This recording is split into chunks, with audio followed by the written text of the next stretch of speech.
everyone, I'm back with the video for you all. I've been so busy here in our greenhouses and gardens getting things beautiful and planted, taking care of the Nepenthes, our new seedlings. There's so much going on here. It's really so beautiful. But I'm back with the video. I will do better now that some of the bigger projects are pretty much taken care of here on the property and around the greenhouses. So today's gonna be a two-part tour. I am first gonna do a tour of the outdoor gardens, primarily the bog gardens, but I do wanna show you the gardens around the perimeter of the greenhouses that I've been working on for when we have open houses, group meetings and stuff here. We get all kind of, the garden clubs that come by and have their meetings here. I just want it to be this beautiful oasis, a beautiful garden where people can enjoy. I saw someone reading a book in my chair the other day and I'm like, oh my God, they're enjoying it. It made me feel so good. So I've been just building a lot of the garden, but we will look at the bogs. I'm gonna start at the top of the hill. Let's get into this. I know you guys just wanna see stuff and ramble on about plants. Here we go. So I built this wall on the top of the hill to kind of block the view of the gardens because when you come around the corner, I wanted it to be like, ah, it's so pretty. I am in love. The mully grass is crazy, which we'll look at. But a lot of arid plants, native perennials, grasses. I love Muhlenbergia grass, mully grass, pink mully grass, white mully grass, blue stem. That's this grass right here. It looks so good this time of year. And as the frost comes in colder temps, it intensifies in its reds and purples and oranges. And it really stands out. It is one of my favorite native grasses, along with the pink and white Muhlenbergia grass, which, wait till you guys see it. It's so beautiful. I do love Corten steel in my garden designs. I've always loved the look, and it can be so expensive. However, there is a waste disposal place not far up the road, and it is so cheap. It makes me want to cry and laugh at the same time because I'm like, is this for real? But I just guess it was meant to be. Look at the gauge even. It's so thick. These are super durable and heavy and awesome for planting in. So I think they were old propane tanks, but they rust up beautifully and I plant in them. I also get edging from there. I always had a passion for like rock gardening, crevice gardening, gravelly gardens, and grasses. I started in the outdoor garden before growing Nepenthes. I grew perennials and bulbs, and I would go to Longwood Gardens every year for my birthday, and I love perennials and just garden design. I always did. Before doing what I do, I really wanted to be a landscape architect, but I was like, yeah, math, that's not happening. So I get to do it anyway now later in my life, which is great. I'm so happy I get to be my own landscape designer. Here's a good example of the pink mully, but wait until you see when we get down into the bog gardens. It's just heavenly looking. Do a little walk through here. I also have the Corten steel slabs here. They're so durable and thick and deep in there. I just had to get them because they're just so cheap, and they really add a lot of, sturdiness to the garden. They hold the gravel in, and I love the way they look. Might get the concrete ones out of there. We'll see how that goes. Yucca rostrata looks very deserty, along with the agaves. Ooh, there's a bee flying in my eye. Don't sting me. Look at the white Muhlenbergia grass. Muhlenbergia capillaris. This one is a white cloud. And it is definitely like a white cloud. It's so freaking pretty.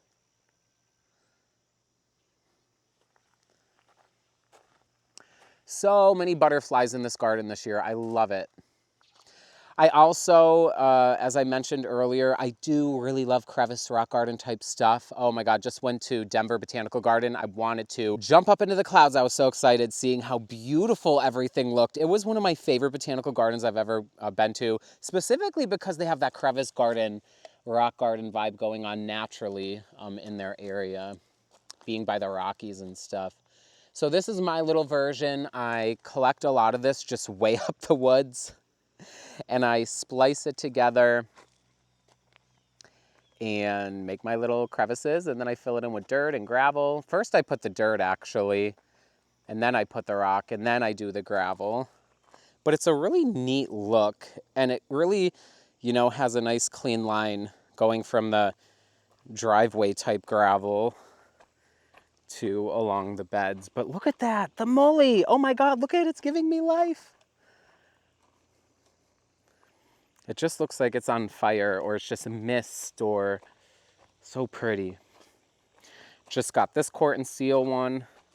This is not hardy, this agave, but I'll plant stuff in there. Love columnar trees. We got the native sweet gum here. These get pretty tall, but they stay very narrow, and I love their fall color. More court and steel. We might get one more lap of light in the bog gardens, but I'm not sure about this one. This time of year, you can see the greenhouses cut the light off, so only down there we'll get the light. But it's still really a beautiful time to enjoy the Sarracenia.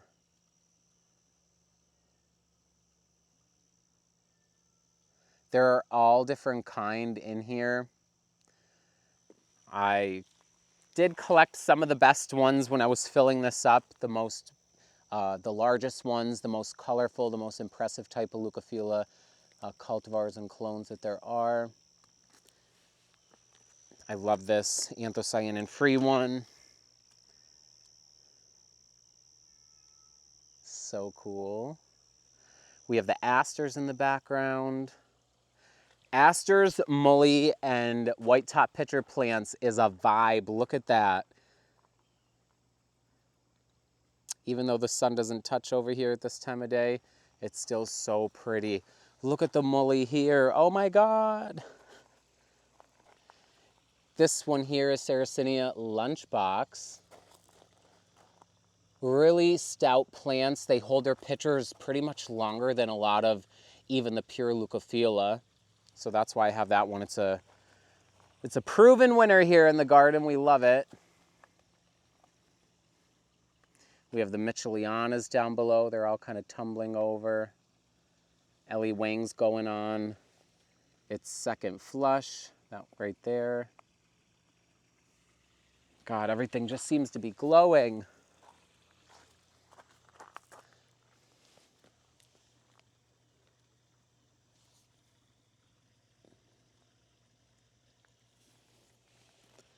What a combo, I love that. Asters, I never thought I'd be obsessed with asters, but I am.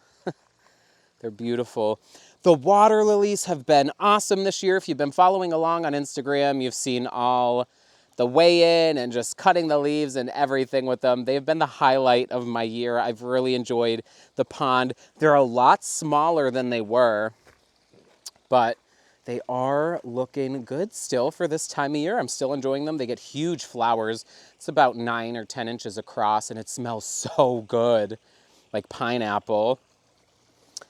This one is Avalanche. Look at the patterns on the leaves. Very exotic. So these ones are tropical, and I'll have to bring them in the winter. The large ones I will let perish. I just get them every year. That's how they go. They're pretty much an annual. They will start again next year. I'll get small starts in and just grow them from that, and they get fully mature in a year or the season. I do have an Amazonica right here.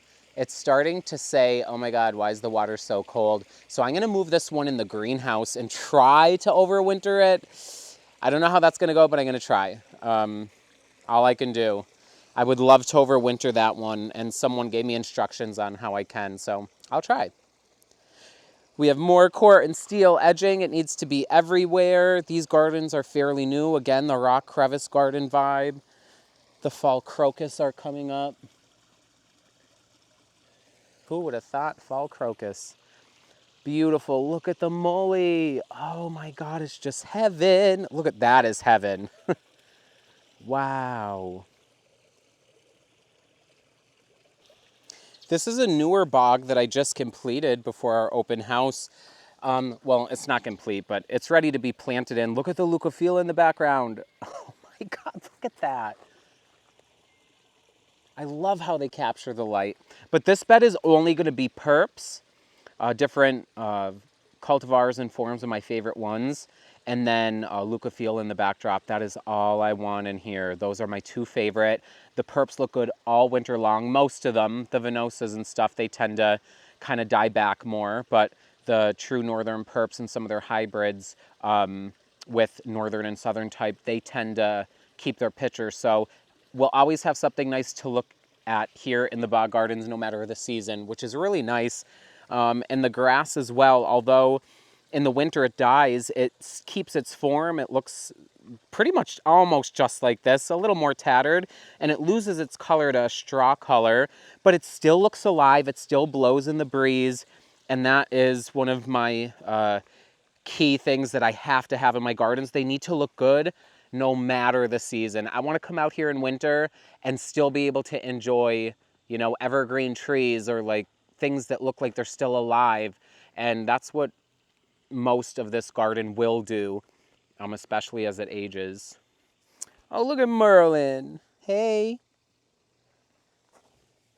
This is Merlin. He's the troublemaker of the three. That's the old greenhouse over there. I was going to do something with it, but I'm honestly going to just have it taken down. We have the new ones here. That's the past. I'm okay with that. And what I'm honestly planning is another giant water lily pond up there. Yeah, I know. They really took me over this year. I'm a little addicted. I grew them a few years in a row, but this was the best they've ever grown here in the pond. But I do want to grow the longwood hybrid, which gets huge, beautiful red leaves up there next year. I don't know about next year, I'm saying that, but we'll see how I hustle over the winter.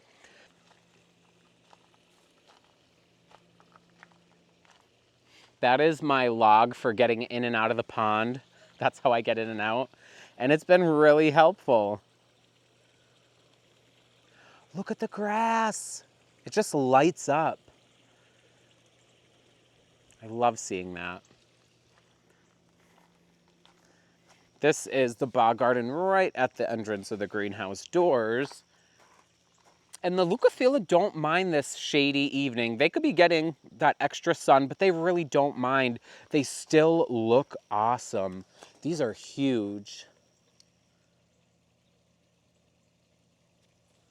So beautiful.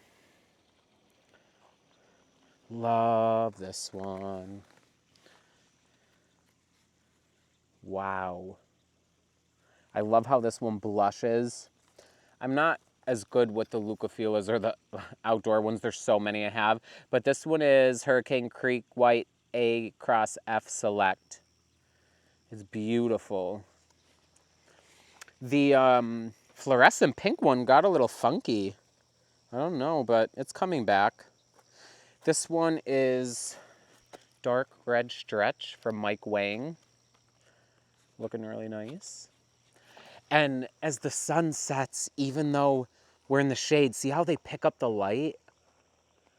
Oh my God. And then the greenhouse lights come on at night and then they still catch light. So this garden is popping 24/7 out here.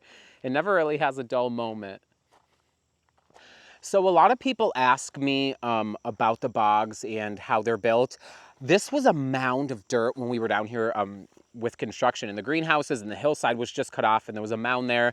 So I just dug out the dirt. I dug beyond the dirt into the soil, and I made really deep trenches that kind of snake down. The top one is really deep and then comes down to the bottom. And then I laid a pond liner in there. I just got the ones from Lowe's.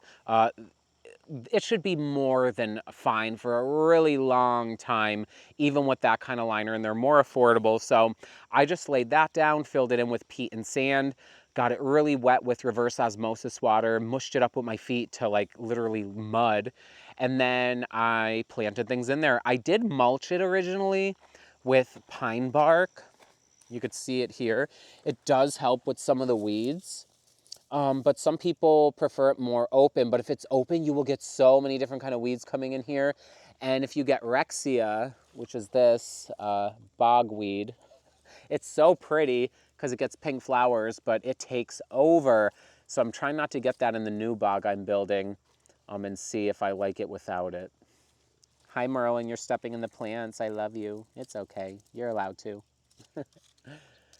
Here's another beautiful Leucophila.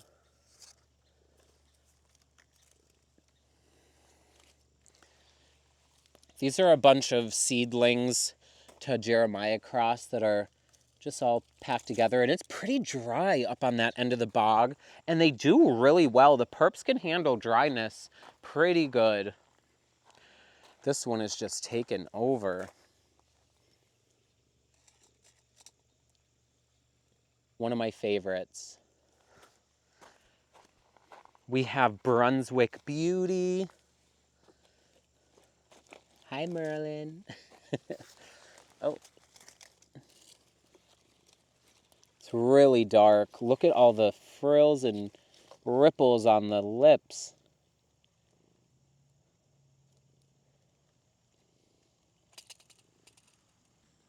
I love the leucophila with the asters. It's definitely a bop. If we come up these steps, this is the original staircase to the greenhouse where I showcase all the little cactus I like growing and collecting.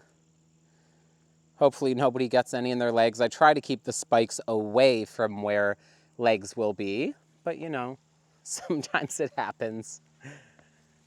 This is the original crevice garden I made when I was so inspired over the winter to build it, and that's when I built it, around February. And I built it against the wall. The Sarracenia are on the other side, and I love the way it looks. A lot of creeping thyme, some veronicas, some cacti, creeping phlox, a couple weeds I can see that I need to pull out, but not too shabby. Some other forms of cactus.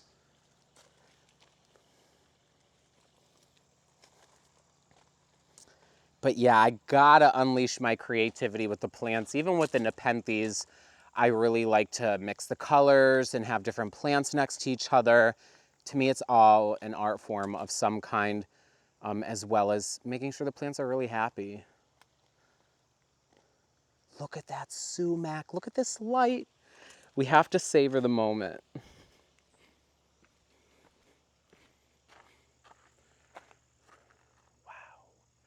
I always love just this view of all the Sarracenia and then the rest of the hillside going up. And then you have just the mully filling it all in. And we have another crevice garden over here is what we have, but we have a lot of hillside. I gotta finish this eventually. This is as far as I've gotten.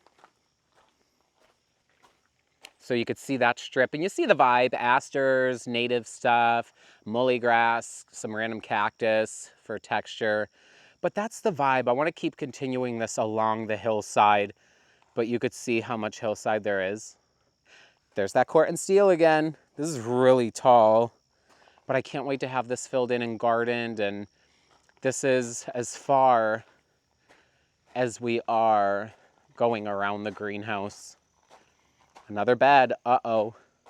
But you could see we have a lot to do, a lot of gravel to add. I get this truckload by truckload. I get it at Lowe's, and I could have 1,000,000 bags delivered, but I only can handle like raking one bag at a time. It's so strenuous to rake. But we will eventually have this gravel around the whole greenhouse. I really love it. Well, that pretty much wraps up part 1 of our tour video. Stay tuned, because on the second part, we're gonna be going in our Nepenthes greenhouses and everything looks phenomenal. Thank you so much for watching. We'll see you guys soon.